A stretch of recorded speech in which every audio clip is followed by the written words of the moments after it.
So let's talk about the best SMGs in Cold War. Hello everybody and welcome back to the channel. My name is Invin. Today I am bringing you guys a best class guide for all of the SMGs that are the best at the moment in Cold War for league play and for competitive matches. This is going to be a mashup of all of the pro classes, all of the content creators classes, all of their suggestions mixed into one, along with my own recommendations of what I've been playing with for the past 2 to 3 weeks, what works well and what doesn't work so well. So let's jump into it. Before we jump into today's video, if you are new to the channel, make sure you hit a subscribe down below. We are pushing very close to that 250 mark, which is my next goal, so your support would be much appreciated. Thank you very much in advance for that, and let's jump into today's video. So today we're going to be talking about the best SMGs in Cold War, and as some of you will probably have guessed, the AKU and the LC10 are going to be these bad boys. There is some other ones that do sometimes do well in league play, so the KSP's seen some gameplay, but these two are by far the best, the AKU being the #1 spot and the LC10 coming up a close second, and I'll explain to you guys why that is the case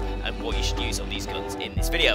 So first of all, we're going to start off with an AK-74U class, which is my go-to class for the majority of the games I play. I'm an objective player in league play, so this class really helps me get the job done. I'm going to explain to you guys the full setup of all of the class details so you can copy it if you want to and give it a little try out and see what you think for yourself. But this class is a shred machine. It's a laser beam accuracy, very quick TTK, and it's exactly what you want to be using in league play for pushing those objectives. So on the AK-74U, I use the extended 9.3-inch barrel, the Spetsnaz speed grip, the VDV 50 round fast mags, the GRU elastic wrap, and the KGB Skeletal Stock. This gives the gun plenty of movement, plenty of accuracy, keeps that pinpoint laser focus with the gun with high flinch resistance, and make sure that you can get that kill every single time. Now I pair this with a Diamatti, so I'm going to share the class setup for the Diamatti with you. So it's going to be the same gun that I use as a secondary for every single one of these classes, bar the overkill classes, which I will mention later on. But if you're just rocking one primary, this Diamatti is always my secondary gun, so I'll show you guys a setup for it in case you want to use that one as well. We're using the Infantry Compensator,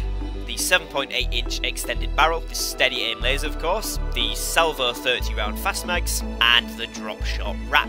This makes this gun very quick, very good for pulling out as a secondary to get those final kill or two on the hard point if you run out of ammo for whatever reason, or if you just get caught off guard. It's a very good gun to be able to get a kill with. If it's further distance, make sure you get ADS in for the best results with it, but it's a very solid weapon as a backup weapon for this AKU class, and actually for all of the guns in league play. On the class I then run stun grenade, Semtex, and trophy system. Pretty standard setup. These tend to work the best for me, but if you want to run a frag grenade instead, then that also works. It's personal preference, but these tend to work the best for the most different situations in the game. And then I'm running perk greed to have those 6 perks, so I've got tack mask and flat jacket, but quartermaster and scavenger, and cold-blooded and ninja. So this just gives you the most movement, the most resistances, getting the ammo off the scavenger there as well. Quartermaster is really good for recharging those grenades and field equipment faster, which is really nice. And obviously cold-blooded is good there. If the enemy does manage to get any kill streaks, you're not going to be picked up on that. Now a lot of people do like to run spycraft, so you can do that, and I do that on one of my other classes. Really good for spotting trophy systems if you're playing hardpoint, for example,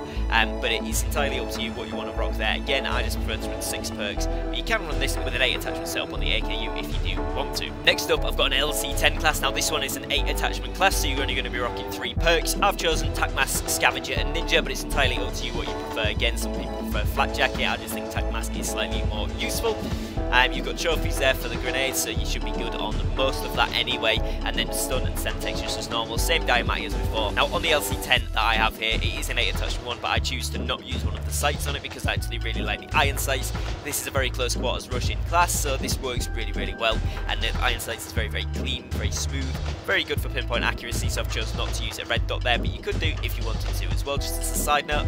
And then using the Infantry Compensator, the reinforced heavy barrel, the steady aim laser, the field agent grip, the Vandal speed loader mags, the SASR jungle grip, and the Raider stock. You might want to change out the SASR jungle grip if you're wanting to go for drop shots as well with this weapon more easily, so change it to the airborne elastic there. The LC10's got a very high TTK, very good laser accuracy, the same as the AKU, just slightly less damage on the bullets, so it's going to take an extra bullet or 2 to kill. However, it does shoot faster, so essentially there's not much difference between these 2 weapons at the moment, and they're both absolutely lasering people in Cold War. So make sure you try out both of these classes classes and let me know which gun you prefer down in the comments.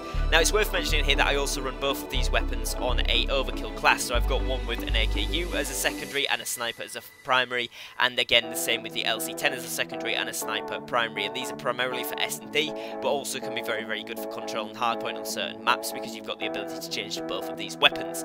The AKU class is exactly the same as the one that I showed at the beginning, which I use on my overkill, and the LC10 class is going to be the same as the next one I'm going to show you here, which is my 5 attachment LC10 class as well. So on this one I like to run the Ranger barrel, Field Agent grip, Vandal speed loader mags, airborne elastic wrap, and no stock. This just gives this extra manoeuvrability so you can rush in really quickly. You've got good mobility so that if people are rushing you and you're trying to snipe, you can switch to this and you'll be able to jump about, lie down exactly how you want to, which is really good.